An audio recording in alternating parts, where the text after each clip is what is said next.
Alysa Liu retired at 16. Burned out, done, over it. Her 2-year break forced her to confront burnout, identity, and a changing body. And working through those mental and physical challenges is exactly what made her 2026 Olympic skating so relaxed, powerful, and nothing to lose, a dominant force. So she walked away.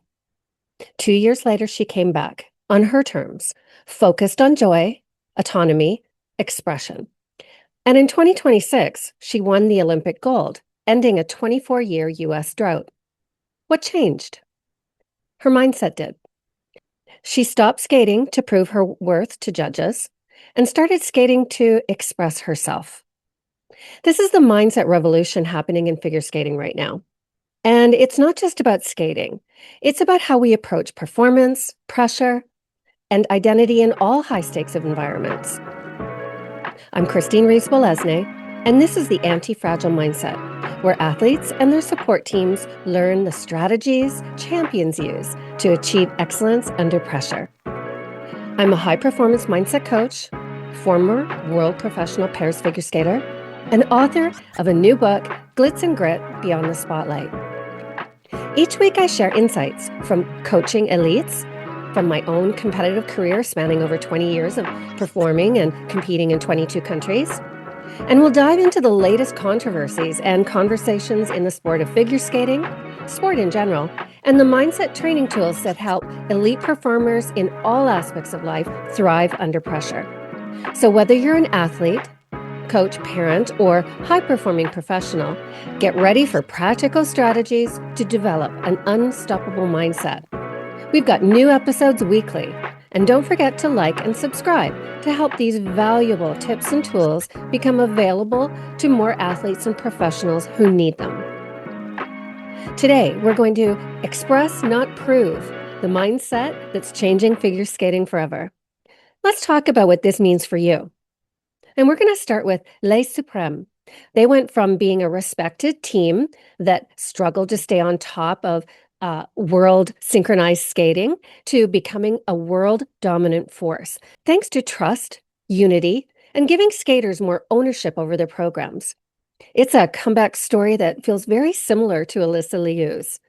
After a long medal drought since 2003, they rebuilt themselves into a team that could win even when everything wasn't perfect.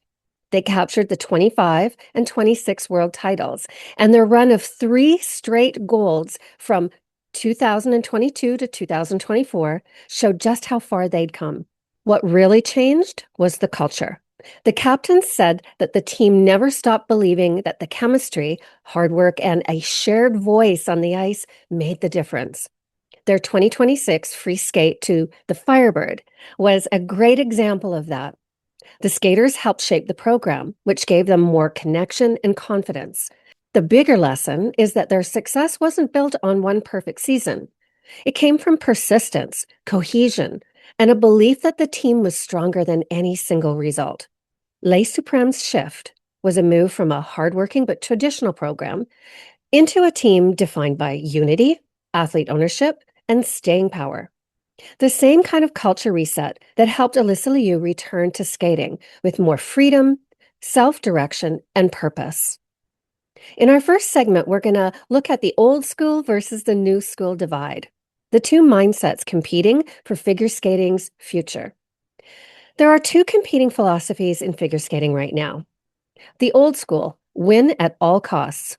Discipline over joy, control over expression, prove your worth to judges, suck it up, don't show weakness. Your value equals your placement, equals your identity. Thing I'm very familiar with. And this is the model that dominated for decades, especially in countries like Russia and China and historically Japan. But there are changes happening in Japan now too. Yes, it produces technically brilliant skaters, but at what cost? When we look at the new school trend, express, not prove, joy as a performance fuel, process over placement, low attachment to outcomes, high involvement in effort. Mental health is non-negotiable. Your value does not equal your score and does not dictate your identity. This is the shift happening now in many figure skating communities, mostly in the West. Led by US figure skaters like Alysa Liu, and Nathan Chen. And it seems to be working. What are your thoughts? I'd like to hear from you. What do you hear in your skating community? And so here's the thing. Both approaches produce Olympic medalists, but only one produces athletes who have long careers, enjoy their sport, transition successfully after retirement. They don't burn out at 16, and they don't struggle to have good mental health post-sport.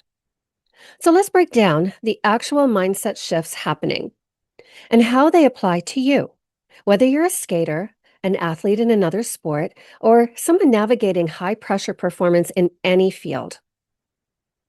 So we're going to talk about the 4 core mindset shifts I see happening and what modern elite skaters are doing differently. So shift number 1 is they express, not prove. And Alysa Liu said it best. She used to skate to prove her worth to judges. Now she skates to express herself. What's the difference? Well, the prove mindset, your value depends on the score. Every mistake threatens your identity. You're performing for external validation, and perfectionism dominates. The express mindset, you're sharing your artistry and athleticism. Mistakes are part of the performance, and it's a process and journey to an outcome, not just the outcome. And you're performing because you love it. Excellence without perfectionism. And here's what's wild. The express mindset actually produces better scores. Why? Because when you're not paralyzed by the need to be perfect, you move more freely, you take more risks, you connect emotionally with the performance, and judges respond to that. This applies beyond skating. So, are you working to prove you belong or to express your unique skills, knowledge, expertise, and perspective? The shift matters. So, shift number 2, joy as performance fuel. For decades, joy was seen as a bonus in figure skating. Nice if you have it, but not necessary. And the focus was discipline, grit, and sacrifice. And these are important. Without them, skills are hard to achieve. And yes, there are those moments when athletes need to simply smile through the pain and get it done. But for each individual, there needs to be a balance that works for them. Research is now showing athletes who enjoy their training learn faster and maintain better composure under pressure. And so joy really isn't a luxury. It's a performance advantage. Kaori Sakamoto, 2026 Olympic silver medalist, openly talks about this. And she's 25 years old. In a sport where most elite skaters retire by 22, 23 due to burnout. How is she still competing at this highest level? Because she prioritizes joy. She fosters a sunny atmosphere, and she loves the sport more than she loves the medals. And that love keeps her performing at the top of the world. Think about your field. If you removed the external rewards, money, promotions, recognition, rewards, medals, would you still do the work? If the answer is absolutely not, you might be running on fumes instead of fuel. I often hear in my practice athletes afraid that if they don't perform their best, qualify or win, or perform up to theirs or others' expectations, then the work, the effort, and the time is a waste. This puts tremendous amount of pressure on the outcome. The joy of the daily process of improvement, of overcoming challenges, of personal achievements becoming something that's forgotten or even not an important aspect of participating in a sport. Now, shift number 3, low attachment, high involvement. This is one of the most counterintuitive mindset shifts. And it's exactly what Nathan Chen used to win Olympic gold in 2022. Nathan Chen puts it perfectly after his Olympic gold. Whether I won, whether I lost, I wanted to gain as much as I could from the experience that didn't revolve around what sort of placement I got. That's low attachment to the outcome and high involvement in the process. Exactly the mindset shift that unlocked his best performance when it mattered most. Now, the low attachment equals you're not emotionally dependent on the specific outcome. High involvement, You're 100% committed to the effort and preparation. Nathan Chen famously treated the Olympics as just another bus ride. Not because he didn't care, but because he knew that if he attached his worth to the outcome, he'd crumble under the pressure. And one has to wonder for Ilia, for Amber, who struggled in the 26 Olympics, if they attached their identity to the outcome. So he stayed present, focused on execution, not results. And he skated the performance of his life. Alysa Liu did the same in 2026. She came back to skating on her terms, not to win Olympic gold, but to enjoy the sport again. And because she wasn't attached to the medal, she skated freely and won. This is the paradox. The less you need the outcome, the more likely you are to achieve it. And this is so tough for so many young people to change. And I would say for some parents of athletes too. In your life, what are you gripping onto too tightly? What would happen if you stayed fully involved, fully committed, but released your attachment to a specific result? Leave your thoughts in the comments. Let's have a conversation around this very important topic. So, shift number 4, process over placement. Old school figure skating, your identity equals your placement. 5th place, you didn't qualify, you're a failure. 1st place, you're a success. New school, your identity equals your growth process. Did you improve? Did you execute your skills better than last time? Did you learn something valuable? That's success. This shift protects athletes from the identity crisis that comes when results don't match expectations. Because if your only measure of success is placement and you don't medal, then you feel worthless. But if your measure of success is the process, you can lose and still win. You can finish 8th and still grow. Ilia, the quad god, learned this the hard way, I think. Technically, he's the best in the world. But at the 26 Olympics, he finished 8th. Why? Mental pressure. He later spoke about invisible battles and nightmare pressure. The lesson? Technical greatness without mental fitness is inconsistent results. So process over placement means you measure yourself by what you can control. Your effort, your preparation, your execution, not by what you can't control. Judges, competitors, conditions. And so as we move into segment 3, the cultural clash, the win at all costs versus express, not prove. Which approach is better? Here's where this gets interesting and maybe a little controversial. Because while Western figure skating is embracing the joy-centered approach, countries like Russia and China and others are still producing incredible skaters using the discipline at all costs. So which approach is better? The honest answer, it depends on what you value. Win at all costs model. The pros are produces technically exceptional athletes, short-term dominance, Olympic medals at young ages, high discipline, high control. The cons, high burnout rates, skaters retiring early, 16 to 18, even earlier in some cases.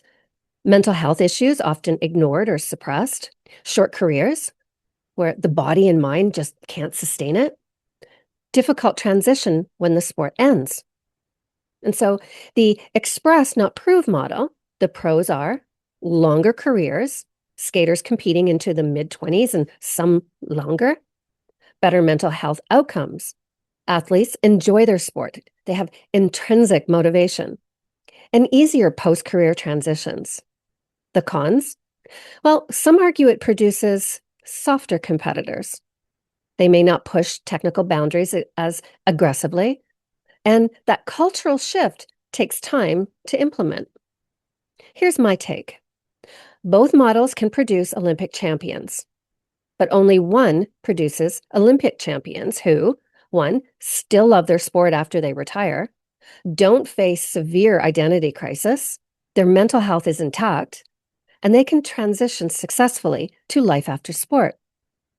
And for me, that matters because Olympic gold is amazing, but it lasts 4 years until the next Olympics. Your life lasts a lot longer than that. The question isn't just which approach wins more medals. The question is which approach produces whole athletes, whole humans who also happen to win medals. And of course, I'm biased. I come from the old school era. I was told to smile through the pain, suck it up, and don't show weakness. And when my amateur skating career ended early due to injury and youth bias, I faced severe identity crisis and depression because my entire worth was tied to my performance. So when I work with young skaters now, I teach them, you are more than your placement and you're more than your score. You're an athlete and a whole person. That's the express, not prove model, and it works. And so I want to talk about something that's coming up this year and slowly through the years till 2030, the ISU's radical reinvention, and why athletes are frustrated, they don't agree, and they're starting to fight back. So we've talked about the mindset shift that's happening at the athlete level. Express, not proof. Joy is fuel, and process over placement. But here's what makes this even more urgent. The ISU, the International Skating Union, the governing body of figure skating, is trying to force a transformation of the sport, and athletes are furious. Let me break down what's happening, because this isn't just about the rule changes. This is about the soul of figure skating and whether the sport will prioritize technical excellence, artistic oppression, or try and split them apart entirely.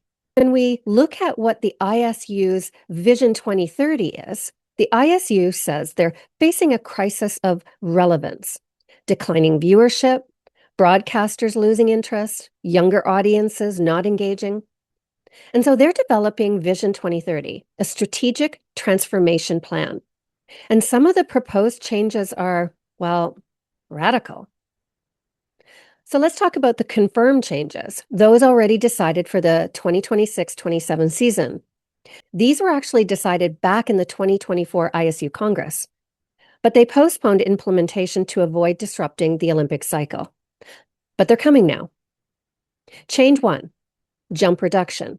Singles will go from 7 jumping passes in the free skate down to 6. And jump combinations sequences will be limited to 2 instead of 3. The goal? Reduce jump overload and create more room for artistry. Change 2, the Euler delisting. The Euler, the half-loop jump, will no longer count as a listed jump. 0 base value when used in combinations. Basically, it's being deleted from the sport. Change number 3, choreographic elements. 1 leveled spin or lift will be replaced by a choreographic spin or lift. And the idea is to emphasize artistic quality over technical difficulty. Change 4, backflips are now legal, and you can perform them without penalty. They still don't earn points, so it's pretty unclear why you do one in competition, especially with the risk of serious injury. And in an era that is aggressively pro-concussion avoidance, seems a bit odd of a decision. What do you think? Okay, these changes are controversial, but not catastrophic. Skaters can adapt, but here's where it gets wild. Proposals under debate post-26 Olympics. These are the radical reinvention ideas being discussed for the 27, 28, and beyond. And they're causing massive backlash.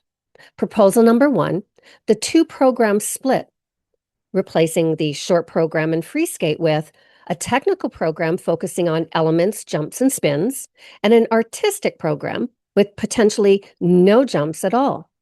Let that sink in. Personally, I love the inclusion of artistic programs, but at the loss of having jumps and artistic in both the short and long, I don't know. What do you think? The rationale? It seems that they want to separate athletes who are technical powerhouses like Ilia, the quad god, from the artists who excel at interpretation and performance quality. But here's the problem. Figure skating has always been about the combination of both technical skill and artistic expression. That's figure skating. Splitting them feels like, I don't know, splitting the sport in half somehow. Now, proposal number 2, program shortening. It reduces the free skate from 4 minutes down to 3 minutes and 30 seconds. Why? To fit tighter broadcast windows, basically making it easier for TV networks to schedule. But coaches like Scott Moir, Olympic ice dance champion, have said this removes the endurance aspect that makes skating a true sport. If you shorten programs too much, you lose that physical demand. It becomes like a gymnastics floor routine, short and explosive, rather than a sustained athletic performance, which for me defines and makes figure skating unique. Proposal number 3, penalty for falls. So jumps that end in a fall would receive only a 20% of their base value. And currently, you lose points for falls, but you still get most of the base value for attempting the jump. For me, that has value.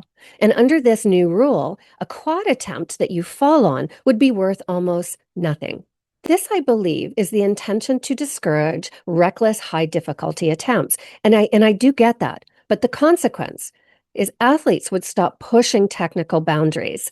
Why risk a quad if a fall makes it worthless? You'd see skaters play it safe, triple jumps only, and the sport may stop evolving technically. Proposal number 4, expanded season. Start the senior season as early as September. Move the world champions to April, which are currently in March. Longer season equals more events, equals more broadcast opportunities, more revenue, but also more wear and tear on athletes' bodies. More time away from school, family, normal life, you're going to get higher burnout risk. Proposal number 5, the ice dance battles. They want to replace the free dance with kind of a head-to-head kind of bracket competition or compulsory dance challenges. Think of dance-offs, elimination rounds. The idea is to make ice dance more exciting and viewer-friendly. But many ice dancers feel this turns their discipline into like a gimmick.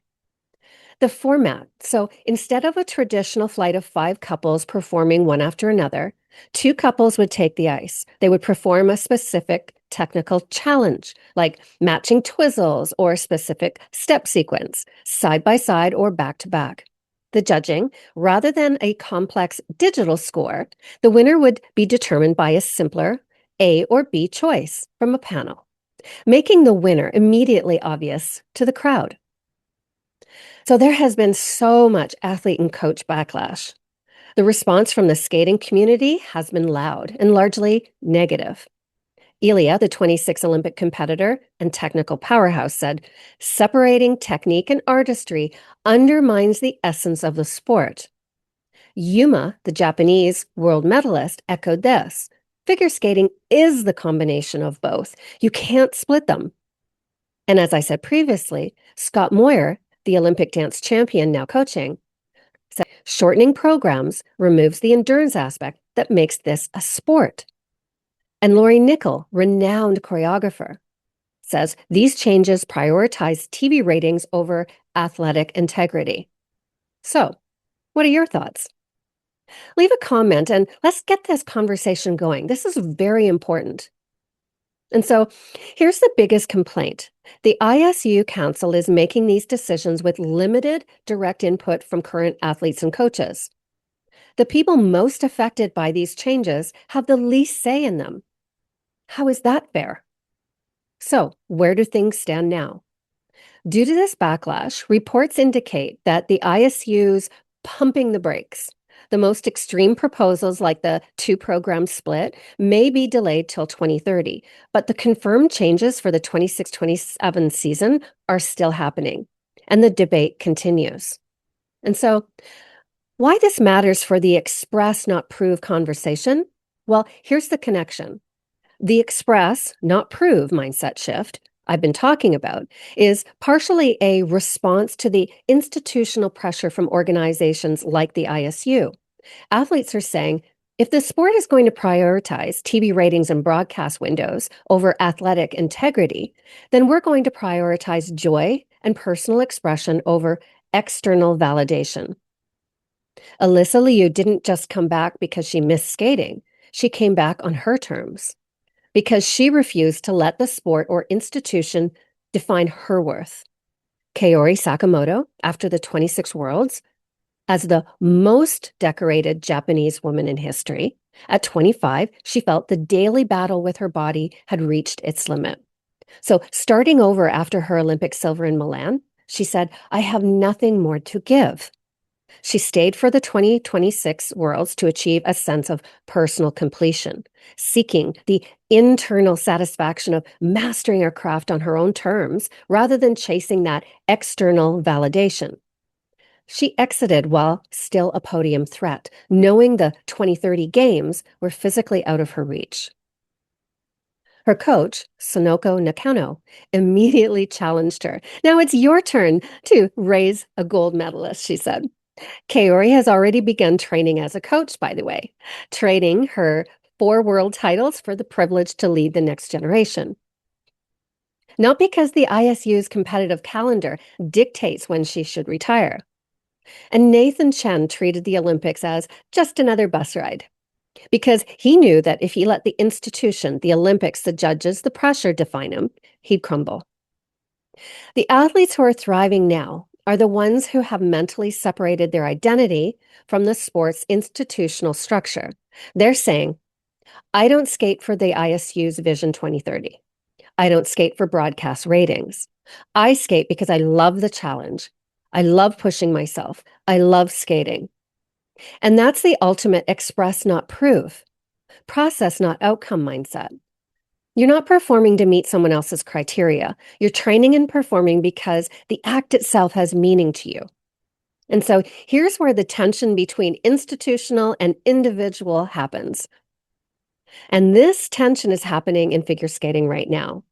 The institution, ISU, we need to make sport more marketable, viewer-friendly, and commercially viable. Individual athletes, we need the sport to be authentic, challenging, meaningful. And those two goals don't always align. But here's what makes this particularly difficult for figure skaters. You don't have a choice of institutions. If you're a Canadian skater who wants to compete at Nationals, Worlds, or the Olympics, you skate under Skate Canada and the ISU. That's it, one path, one governing body. You can't say, I don't like these rules, and compete somewhere else.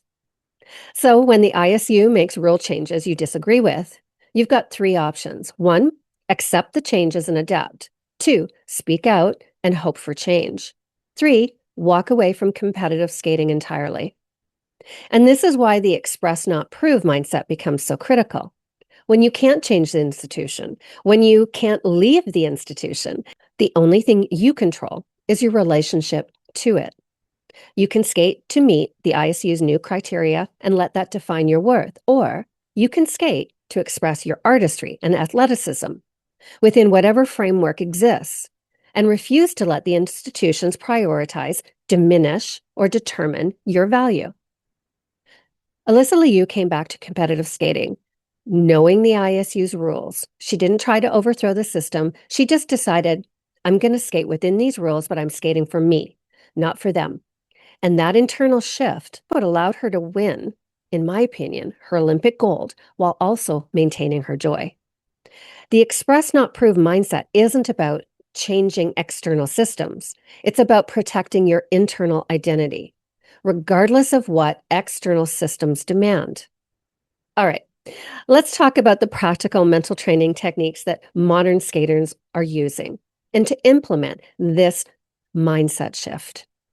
And so in our segment 4, we're going to talk about modern mental training techniques, what elite skaters are actually doing. Number 1, comprehensive visualization, rehearsing mistakes and recovery. Number 2, reframing failure as feedback, the growth mindset, reset routines, their inner coach, voice after mistakes, and the holistic support systems that they have. These aren't vague, think positive strategies. These are structured, research-backed protocols, and they're changing the sport. And if you'd like to learn more or would like to work with me to develop these skills in your sport or life, go to christinereeves.ca/coaching. and book a 20-minute free consultation. Let's discuss what you need to build joy, confidence, and success into your performance.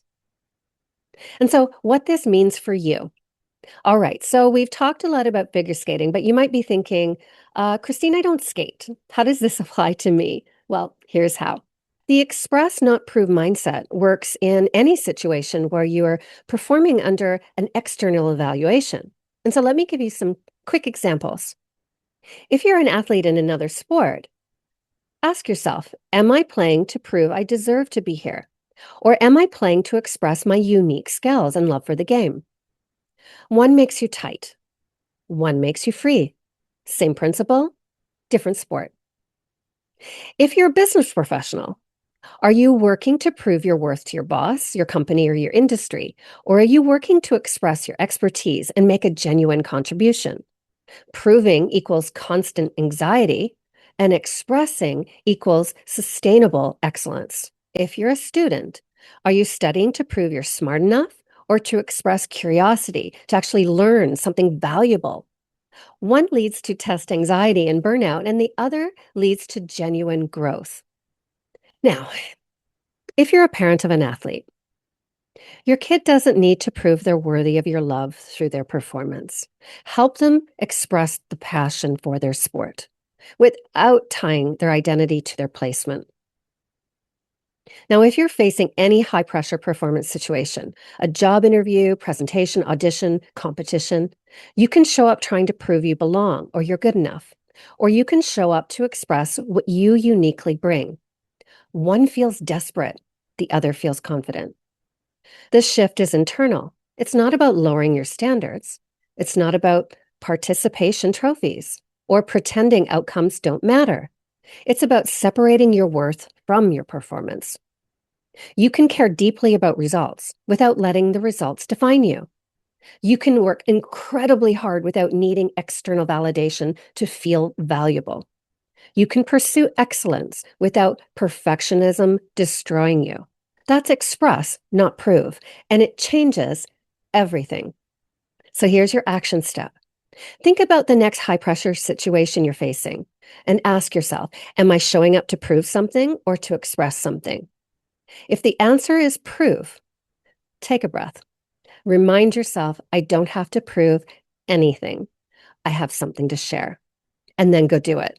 Not perfectly, not desperately, just authentically. That's the shift. If you're navigating a career transition, or you're an athlete wondering how to implement this mindset shift, or you're a parent, coach, or supporting somebody through this, I've written about this extensively in my book, Glitz and Grit, Beyond the Spotlight. It's about 3 phases every performer goes through: becoming, performing, transitioning, and how to navigate each phase with your mental health intact. And it's available at Indigo, Barnes & Noble, or on my site, christinereeves.ca. And if you want one-on-one support, I offer mental performance coaching for athletes, coaches, and even parents. So book a 20-minute free discovery call at christinereeves.ca/coaching. Plus, I have lots of free downloads on my site. 3 mental toughness techniques for recovery and setbacks, 5 mental toughness techniques Olympians use to manage pressure. And you can find them at christinereeves.ca/freebies. Now, the mindset shift from win at all costs to express, not prove, isn't just happening in figure skating. It's happening across elite sports, across business, across any field where high-pressure performance matters. And the question is, are you performing to prove your worth or express yourself? Are you working to validate your existence or to share your unique contribution? And the shift changes everything. Join me next week when we talk about the power of ownership when athletes get a voice and why it wins. And we're going to talk about what happens when athletes get that voice. Like Les Supreme, the Canadian synchronized skating team. They went from a 20-year medal drought to multiple straight world championships. And what changed? The coaches stopped dictating everything and started collaborating with the athletes, and the team became unstoppable. So we'll see you next week. I'm Christine Reese-Bolesne. This is the Anti-Fragile Mindset. And remember, You are more than your performance, you're more than your placement, and you're more than your last score. You are who you're becoming. See you next week.